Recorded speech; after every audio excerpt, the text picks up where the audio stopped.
Hello guys, कैसे हैं आप लोग। आई होप आप सभी अच्छे होंगे। सो गाइस, जैसे कि आप सभी को मालूम है कि यूपी आइस काउंसलिंग का रजिस्ट्रेशन प्रोसेस स्टार्ट हो गया है। और अगर हम इसकी रजिस्ट्रेशन डेट की बात करें तो ये 8 जनवरी को स्टार्ट हो गई थी और 11 जनवरी तक चलेगी।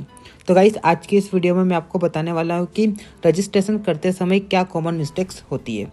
तो आप इस वीडियो को एंड तक देखिएगा। और गाइस, आपको मैं बता दूं कि जब से यहाँ पर रजिस्ट्रेशन प्रोसेस स्टार्ट हुआ है तब से यहाँ पर काफ़ी स्टूडेंट्स के कॉल आने लगे और वो बोलने लगे कि भैया कभी तो क्या हो रहा है कि साइट में कुछ एरर आ रहा है, या कभी क्या हो रहा है कि किसी स्टूडेंट ने पूरा फॉर्म फिलअप कर दिया। पूरा फॉर्म फिलअप करने के बाद जब वो पेमेंट करने जाता है तो यहाँ पर पेमेंट भी क्या बता रहा है, एरर बता रहा है, मतलब पेमेंट फेल्ड, इस तरह से यहाँ पर लिखा हुआ आ रहा है। तो इस तरह से मेरे पास काफ़ी स्टूडेंट्स के कॉल भी आ रहे थे गाइस। और गाइस, मैं भी आपको बता दूं कि हमने भी यहाँ पर आज काफ़ी स्टूडेंट्स के फॉर्म फिलअप किए और हमको भी कुछ इस तरह से परेशानी आई यहाँ पर। और यहाँ पर जब हम फॉर्म फिलअप करने गए तो यहाँ पर हमको एक टाइम लिमिट मिलता है यूपी आइस काउंसलिंग की वेबसाइट पर। अगर आप उससे थोड़ा सा ज़्यादा टाइम ले लेते तो आपको क्या कर देता है, ये बाहर फेंक देता है। और फिर आपको क्या करना पड़ता है, फिर से शुरुआत से आपको क्या करना पड़ता है, पर पूरी जो प्रोसेस है वो शुरुआत से करना होती है। तो इस तरह से मेरे को भी यहाँ पर, आपको क्या गाइस, मेरे को भी यहाँ पर काफ़ी प्रॉब्लम आई थी। तो गाइस, आप जब भी फॉर्म फिलअप करें तो आप हड़बड़ी ना करें और शांति से आप सारी चीज़ों को भरें। जैसे कि गाइस, यहाँ पर नेम आपको जो पूछा गया है, ठीक है, अब यहाँ पर जो आपको पूछा गया है वही आपको यहाँ पर फिलअप करना है और हड़बड़ी में आप कुछ गलत ना फिल कर दें। उसके बाद गाइस, अगर हम मोबाइल नंबर की बात करें, ईमेल आईडी की बात करें, तो आपको यहाँ पर ध्यान से आपकी जो भी ईमेल आईडी है, आपका जो भी मोबाइल नंबर है, वो आपको यहाँ पर फिलअप करना है। पता चला आपकी ईमेल आईडी कुछ और थी और आपने वहाँ पर डाल कुछ दिया। मतलब ऐसा नहीं है कि जैसे कि बात करते हैं, मान लो मेरी ईमेल आईडी है JAI424183@gmail.com। अब आपने हड़बड़ी में क्या कर दिया, यहाँ पर कोई नंबर यहाँ पर आपसे हड़बड़ी में चेंज हो गया। तो गाइस, अगर यहाँ पर कुछ ऐसा चेंज हो जाता है तो आपके लिए यहाँ पर दिक्कत हो सकती है। उसके बाद गाइस, अगर हम मोबाइल नंबर की बात करें तो मोबाइल नंबर पे आपको यहाँ पर ध्यान से फिलअप करना है। मान लो आपका मोबाइल नंबर है 7869, ऐसा करके कुछ नंबर है और कुछ एक भी नंबर अगर गलत होता है हड़बड़ी में तो गाइस आपको यहाँ पर दिक्कत हो जाएगी, क्योंकि आपके मोबाइल पर फिर यहाँ पर OTP वगैरह नहीं आएगा। तो आपको यहाँ पर क्या करना है, ईमेल आईडी, मोबाइल नंबर हड़बड़ी में नहीं फिलअप करना है। आपको यहाँ पर ध्यान से सारी चीज़ों को देखकर यहाँ पर फिलअप करना है। उसके बाद गाइस, अगर हम कैटेगरी की बात करें तो गाइस, यहाँ पर कैटेगरी से रिलेटेड काफ़ी स्टूडेंट्स को बहुत सारे डाउट्स थे। जैसे कि यहाँ पर मेरे पास काफ़ी स्टूडेंट्स के कॉल आए और वो बोल रहे थे कि भैया हमारे पास कैटेगरी सर्टिफिकेट जो है वो पुराना वाला है, करीबन 2 से 3 साल पुराना वाला है। तो गाइस, आपको मैं बता दूं कि कैटेगरी सर्टिफिकेट की अगर हम बात करें तो कैटेगरी सर्टिफिकेट आपका क्या होना चाहिए, लेटेस्ट होना चाहिए। मतलब 1 अप्रैल 2022 के बाद वाला आपका कैटेगरी सर्टिफिकेट होना चाहिए। तो गाइस, आपका जो कैटेगरी सर्टिफिकेट है वो 1 अप्रैल 2022 के बाद का बना हुआ होना चाहिए, नहीं तो आपको यहाँ पर आगे प्रोसेस नहीं करने देगा, ठीक है। मतलब जब आप फॉर्म फिलअप करेंगे और मान लो आपने 1 अप्रैल 2022 से पहले वाला अगर वहाँ पर कैटेगरी सर्टिफिकेट फिलअप कर दिया है तो आप वहाँ पर लिखा आ जाएगा कि कैटेगरी सर्टिफिकेट जो है वो 1 अप्रैल 2022 के बाद का ही होना चाहिए। उसके बाद गाइस, अगर हम डॉक्यूमेंट्स की बात करें तो गाइस, यहाँ पर डॉक्यूमेंट्स में यहाँ पर आपको अपलोड करना होगा, ठीक है। तो जो भी यहाँ पर डॉक्यूमेंट्स आपको अपलोड करना है, तो ऐसा नहीं कि आपने यहाँ पर कुछ भी फोटो खींची के वहाँ पर साइज को रिड्यूस करके फोटो अपलोड कर दिया। तो गाइस, यहाँ पर आपको ध्यान रखना है कि जब भी आप डॉक्यूमेंट्स अपलोड करने जाओ तो आप साइबर कैफे के वहाँ जाओ, ठीक है, उसे स्कैन करवाओ। और अगर मैं यहाँ पर आपको साइज की बात करूँ तो गाइस, यहाँ पर जो आपको डॉक्यूमेंट्स अपलोड करना है उसका साइज़ कितना होना चाहिए, 50 KB से लेकर यहाँ पर 100 KB के बीच का होना चाहिए। और गाइस, डॉक्यूमेंट जो होते हैं वो एकदम क्लियर स्कैन होना चाहिए, ठीक है। अगर यहाँ पर कुछ भी ब्लर इमेज आती है आपकी तो यहाँ पर आपका जो फॉर्म है वो रिजेक्ट होने के ज़्यादा चांसेस है।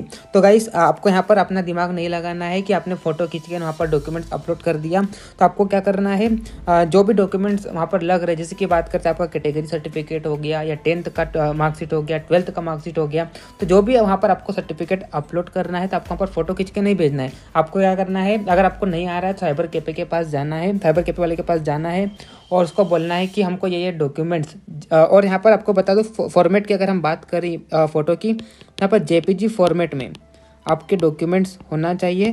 तो आप साइबर कैफे के वाले के पास जाइए, उनको बोलिए कि हमको जो फ़ोटो है वो जेपीजी फॉर्मेट में चाहिए। इसका साइज़ कितना होना चाहिए, 50 KB से लेकर 100 KB के बीच का होना चाहिए।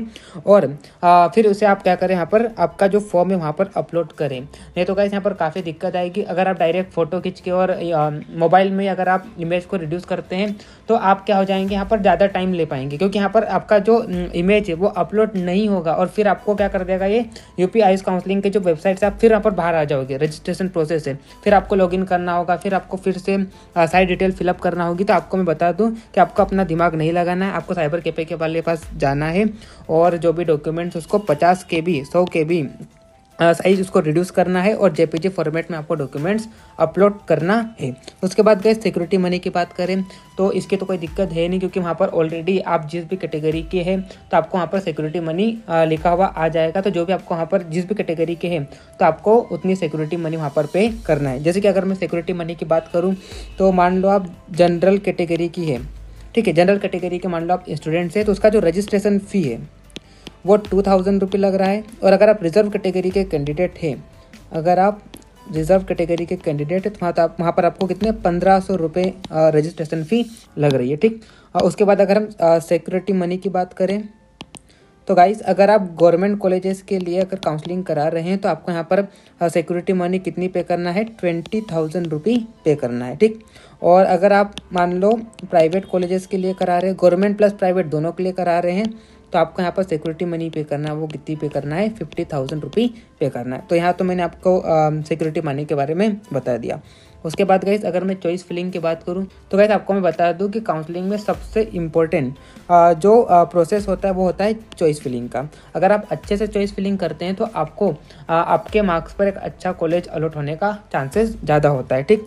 अब कभी कभी क्या होता है गाइस कि काफ़ी स्टूडेंट्स होते हैं जिन्हें चॉइस फिलिंग नहीं करते आती है और उनके मार्क्स काफ़ी अच्छे होते हुए भी उनको कोई सा मतलब बेकार कॉलेज मिल जाता है, मतलब जो वो डिज़र्व करते थे वो जो उनको मिलना था उनके मार्क्स पर वो नहीं मिल पाता है और उनको चॉइस फिलिंग नहीं करते आती है, तो वो उनको कोई सा भी मतलब कॉलेज यहाँ पर अलॉट हो जाता है। तो गाइस आपको मैं यहाँ बता दूँ कि चॉइस फिलिंग आपको बड़े ध्यान से करना है और आपको वहाँ पर सिलेक्ट करना है। पहले अगर मान लो आप BMS की काउंसलिंग करा रहे हैं तो आपको BMS सिलेक्ट करना है, अगर आप BHMS की करा रहे हैं तो आपको BHMS सिलेक्ट करना है, अगर आप BUMS कर रहे हैं तो आपको BUMS सिलेक्ट करना है। तो गाइस यहाँ पर काउंसलिंग बड़ी ध्यान से आपको करना है। अगर मान लो आप गलती से भी यहाँ पर यूनानी कॉलेज या BHMS कॉलेज यहाँ पर सिलेक्ट करते हैं जो कि आपको लेना नहीं था, मतलब आपको लेना था क्या BMS कॉलेज, और अगर आप गलती से BUMS BHMS इस तरह से फिलअप कर देते हैं और चॉइस फिलिंग कर देते हैं तो आपको यहाँ पर क्या हो जाता है, कॉलेज अलॉट हो जाता है, ठीक। तो आपको यहाँ पर चॉइस फिलिंग बड़े ध्यान से करना है। और गाइस अगर आपको चॉइस फिलिंग करने में कोई समस्या आ रही हो तो आप हमारे Ayush and veterinary counselling guide course में रजिस्ट्रेशन करके हमसे पर्सनली काउंसलिंग गाइडेंस भी ले सकते हैं और हमसे आप हर राउंड की चॉइस फिलिंग भी करा सकते हैं।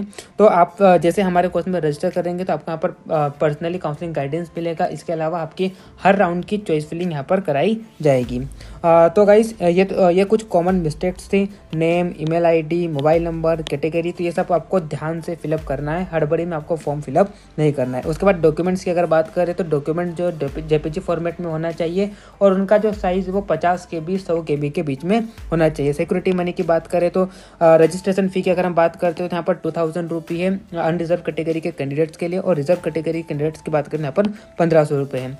और उसके बाद हम सिक्योरिटी मनी की अगर हम बात करते हैं तो सिक्योरिटी मनी जो है अगर आप गवर्नमेंट कॉलेज की कराते हो काउंसलिंग तो 20,000 रुपये, और अगर आप गवर्नमेंट प्लस प्राइवेट दोनों के लिए कराते हो तो यहाँ पर 50,000 रुपये सिक्योरिटी मनी है। उसके बाद चॉइस फिलिंग की बात करें तो गाइस आपको यहाँ पर चॉइस फिलिंग भी बड़े ध्यान से करना है, ठीक। तो गाइस ये थी वीडियो जिसमें मैंने आपको यहाँ पर बताया है कि क्या क्या मिस्टेक्स होती है रजिस्ट्रेशन करते समय। तो आपको बड़े ध्यान से यहाँ पर फॉर्म फिलअप करना है। अगर आपसे कुछ भी गड़बड़ी हो जाती है तो आपका जो फॉर्म है वो रिजेक्ट होने के चांसेस हो जाते हैं। तो गाइस अगर आपको फिर भी कोई परेशानी हो रही हो फॉर्म फिलअप करने में, तो गाइस अगर आपको फिर भी कोई परेशानी हो रही हो फॉर्म फिलिंग की प्रोसेस में तो आप हमसे हमारी टीम मेंबर से भी आप फॉर्म फिलिंग करवा सकते हैं। तो उसके लिए आपको कुछ नहीं, आपको क्या करना है, बीइंग डॉक्टर ऐप डाउनलोड करना है प्ले स्टोर से। आप जैसे बीइंग डॉक्टर ऐप डाउनलोड करते हैं तो आपको यहाँ पर Ayush and veterinary counselling guide करके कोर्स मिलेगा। आप जैसे ही बीइंग डॉक्टर ऐप डाउनलोड करते हैं तो आपको यहाँ पर Ayush and veterinary counselling guide करके कोर्स मिलेगा। आप जैसे इस कोर्स में रजिस्टर करते हैं तो आपके यहाँ पर पर्सनली चॉइस फिलिंग कराई जाएगी हर राउंड की, ठीक है। इसके अलावा आप सीट मैट्रिक्स देख सकते हैं हर कॉलेजेस का, है ना। इसके अलावा आप फीस स्ट्रक्चर देख सकते हैं कि किस कॉलेज की क्या फ़ी है। इसके अलावा आप यहाँ पर प्रीवियस ईयर का कट ऑफ देख सकते हैं कि लास्ट ईयर क्या कट ऑफ रहा था गवर्नमेंट या प्राइवेट कॉलेजेस का। तो आपको यहाँ पर कंप्लीट हमने यहाँ पर सारी चीज़ों का PDF फॉर्मेट में हमने यहाँ पर हमारे ऐप में अपलोड कर रखा है। तो आप हमारे Ayush and veterinary counselling guide course में रजिस्ट्रेशन करके आप इन सारी चीज़ों को वहाँ पर देख सकते हैं। और गाइस, अगर आपको फॉर्म फिलिंग करते समय कोई समस्या आ रही है और अगर आपको कुछ हेल्प चाहिए तो आप इन नंबरों पर कॉल कर सकते हैं 6375495560 एंड 6268068161। तो अगर आपको कोई फॉर्म फिलिंग प्रोसेस करते समय कोई समस्या आ रही है तो आप इन नंबरों पर हमें कांटेक्ट कर सकते हैं और हमसे काउंसलिंग गाइडेंस ले सकते हैं। सो गाइस, ये थी वीडियो। और अगर आपको वीडियो अच्छी लगी तो वीडियो को लाइक करिए, ज़्यादा से ज़्यादा लोगों को शेयर करिए, और अगर आपने चैनल को सब्सक्राइब नहीं किया चैनल को सब्सक्राइब कर लीजिए। So guys, enjoy your day, be happy, thank you so much.